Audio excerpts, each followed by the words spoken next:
এবার পরিণীতা ধারাবাহিকের দর্শকদের জন্য দুঃসংবাদ। পরিণীতা ধারাবাহিকে আর দেখা যাবে না এই সদস্যকে।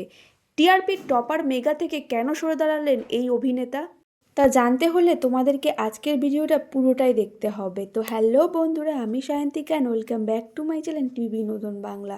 বাংলা বিনোদন জগতে নানা রকম আপডেট পেতে আমার এই চ্যানেলটাকে সাবস্ক্রাইব করে রেখো। সাফল্যের সঙ্গে 1 বছর পূর্ণ করেছে পরিণীতা।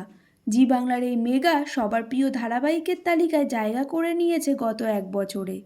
টিআরপির তালিকায় একদম ওপরের দিকে থাকে রায়ান পারুল্লা, কিন্তু এরই মাঝে দুঃসংবাদ। রায়ানের খুড়তুতো দাদার চরিত্রে দর্শকদের মন জিতে নিয়েছেন সোমরূপ দাস। পরিণীতায় আর দেখা যাবে না দাদুর বড় নাতিকে। হ্যাঁ, এই মেগা সিরিয়াল থেকে সরে দাঁড়ালেন অভিনেতা সোমরূপ দাস। গোটা পরিবার মাতিয়ে রাখত সে, কিন্তু পরিণীতা ধারাবাহিকে মৈনাক বসু চরিত্রে আর দেখা যাবে না তাকে। সিরিয়াল থেকে সরে দাঁড়িয়েছেন তিনি। গত সপ্তাহে তিনি শুটিং শেষ করেছেন।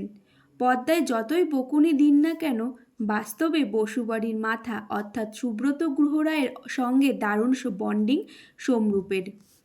তার বিদায়ের খবর ফেসবুকে জানিয়ে প্রবীণ অভিনেতা লেখেন, আমি আজকাল কাউকে কিছুই বললেই প্রায় মহাপুরুষের বাণীর মতন হয়ে যায়।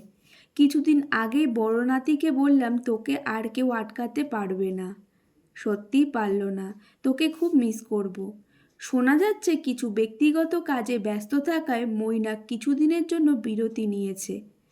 তবে সে কি নতুন কোনো প্রজেক্টে কাজ শুরু করেছে সে খবর জানা যায়। তো বন্ধুরা, পরিণীতা ধারাবাহিকে এই মৈনাকের চরিত্র তোমাদের কেমন লাগতো সেটা অবশ্যই কমেন্টে জানিও। আর মৈনাককে তোমরা কতটা মিস করবে সেটাও কমেন্টে জানিও। আজকের মতন এইটুকুই, দেখা হচ্ছে নেক্সট কোনো ভিডিওতে। আর বাংলা ধারাবাহিকে নানা রকম আপডেট পেতে আমার এই চ্যানেলটাকে সাবস্ক্রাইব করতে কিন্তু ভুলো না।